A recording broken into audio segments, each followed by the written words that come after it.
Es gribu pastāstīt par vienu no terapijas metodēm, ko sauc par iekšējās ģimenes sistēmas metodi. IGS, jeb angliski Internal Family Systems, IFS. Tātad IGS, IFS ir psihoterapijas metode. Šī metode ir ļoti, ļoti populāra ASV. Lai to apgūtu, vismaz 10,000 terapeiti gaida garās rindās, lai tiktu pie apmācībām. Man palēmējās tikt šīs metodas kursos Eiropā, un tagad jau gadu es izmantoju šo terapijas metodi, strādājot ar klientiem. Tā kā šī metode ir ļoti vērtīga, un klienti par to labi atsaucās, un arī stāsta un redz daudz uzlabojumus savā psiholoģiskajā labsajūtā, tad es par to gribētu pastāstīt vairāk, jo šī metode vēl joprojām Eiropā un Latvijā nav tik pazīstama.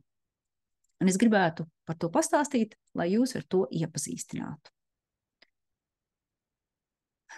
Iekšējā ģimenes sistēmas metode, tā pamatojās uz domu, ka mūsu prātu veido daļas, jeb apakšpersonības. Piemēram, tu gribi naktī labi izgulēties, bet katru vakaru tu ilgi skrūlē mobīlo telefonu. Viena tava daļa grib, lai tu izgulētos, bet otra sabotē šo nodomu.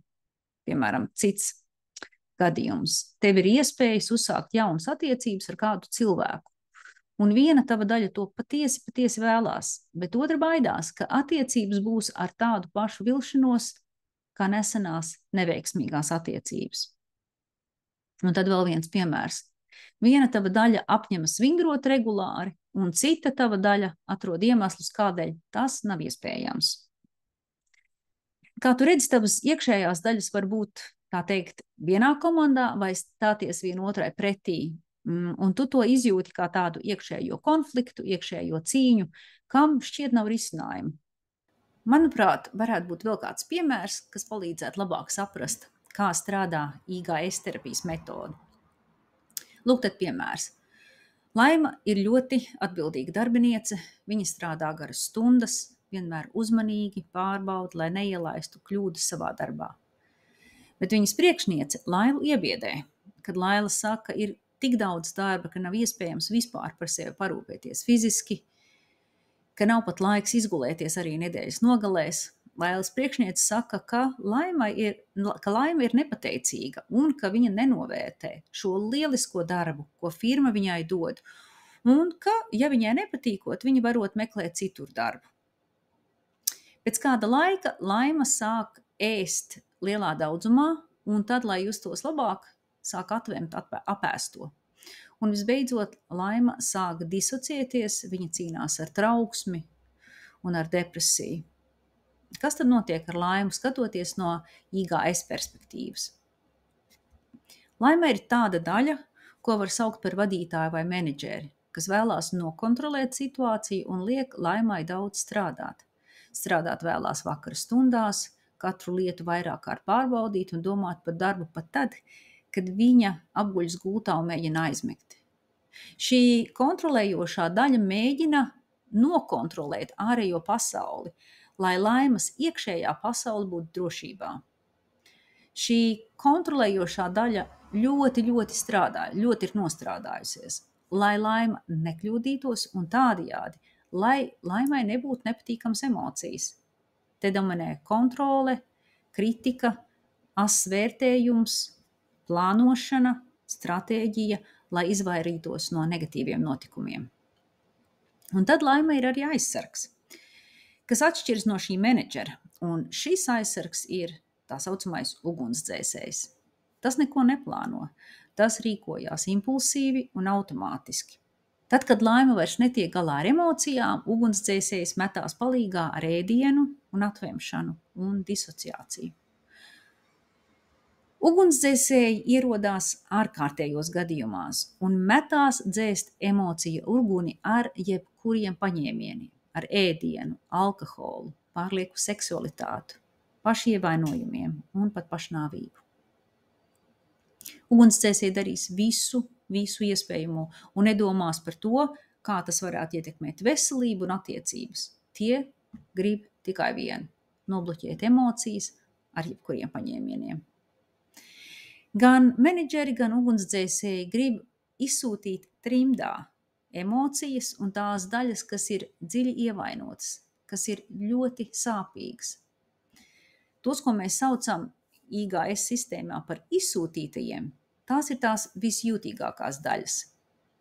Un izsūtītās daļas ir parasti saistītas ar bērnības traumām. Tās cieš no smagiem psiholoģiskiem un fiziskiem ievainojumiem, no kauna, nodevības, nolieguma un pamestības. Tās ir daļas, kas ir iesalušas pagātnē, un tajās ir iesaldētas sāpīgās atmiņas, sāpīgas ķermeņa sajūtas un emocijas. Laimas izsūtītās daļas pārņem viņu ar pēkšņām bailēm, ar murgiem un pēkšņām kauna izjūtām, jo laimas izsūtītie nes sevī iesaldētās atmiņas par to, kā laima bērnībā cietusi no ļaunprātīgas izmantošanas. Savukārt laimes menedžeri kontrolē, lai izsūtītie neparādītos un nenopludinātu laimi ar visām sāpīgajām atmiņām un emocijām. Bet jo vairāk izsūtītājs tiek ieslodzīts, jo vairāk tas grib izlausties brīvībā. Tādēļ menedžeri, ugunsdzēsēji un izsūtītie nonāk apburtā konflikta lokā. Un, lai šo konfliktu pārtrauktu, ir vajadzīgs veidot to, ko IGS terapijā sauc par patību un patības enerģiju.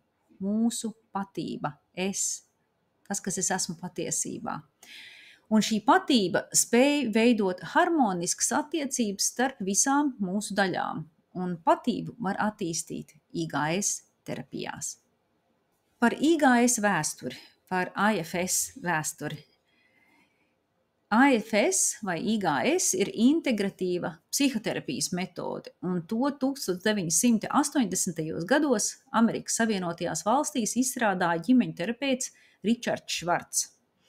Švarts veidoja šo terapijas metodi, lai palīdzētu saviem klientiem, kas bija nonākuši iekšējos konfliktos. Viņš mēģināja saprast, kādēļ cilvēks var nonākt pretrunā ar saviem labajiem nodomiem un saviem mērķiem. Kāpēc cilvēks ievaino sevi? Kāpēc notiek pašsabotāža? Kādēļ cilvēks nespēja veidot attiecības ar citiem, lai gan to patiesi vēlās? IGS metode balstās uz pieredzi terapijā ar ģimenēm un uz sistēmu domāšanas teorijām. Angliski tas būtu family therapy un systems thinking.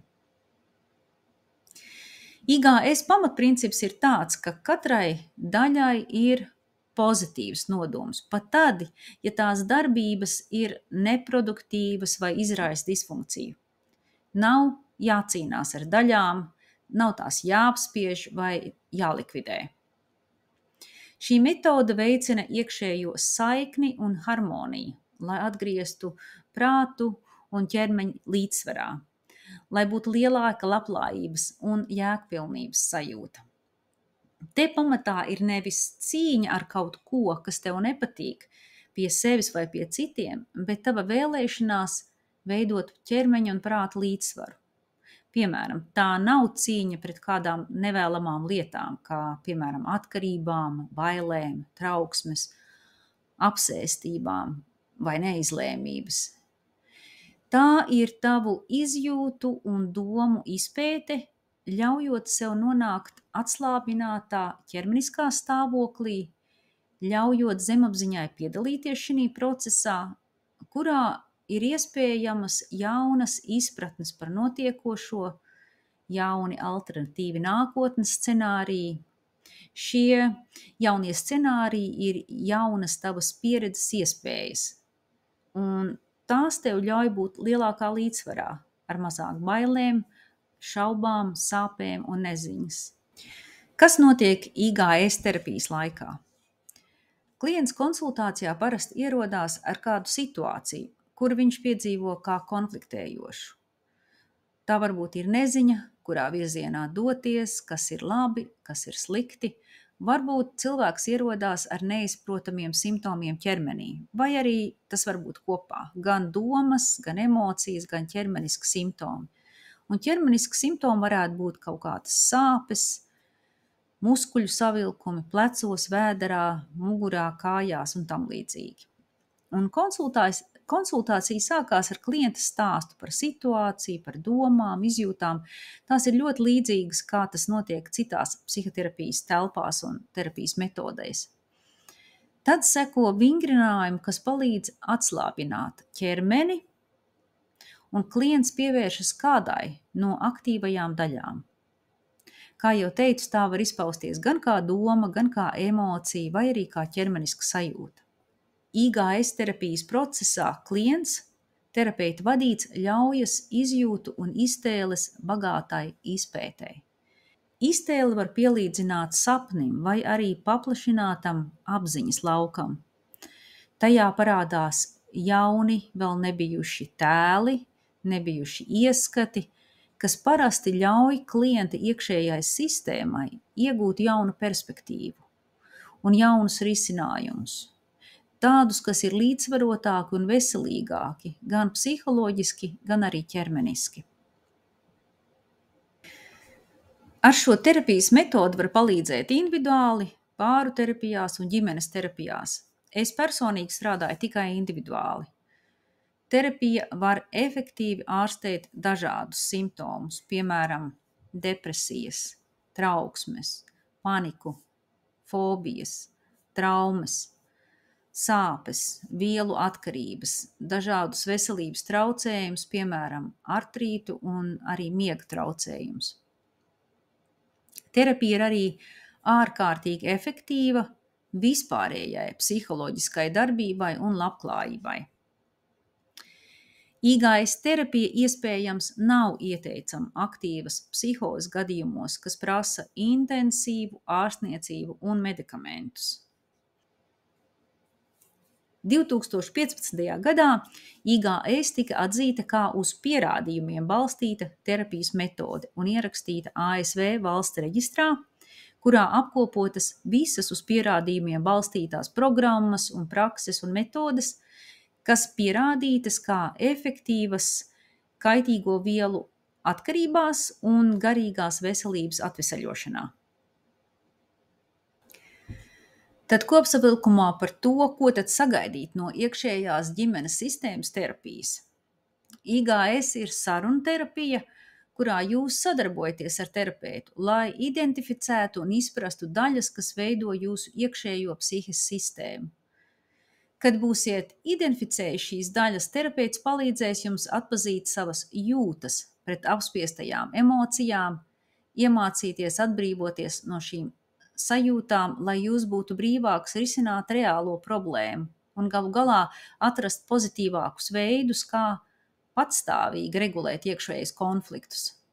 Terapeits var arī ieteikt kādus rīkus, kas jums palīdzēs to izdarīt, piemēram, relaksācijas vingrinājumus, vizualizācijas, dienas grāmatas rakstīšanu, kalendāra pierakstus, kas ilustrē saistību starp sevi un dažādajām daļām.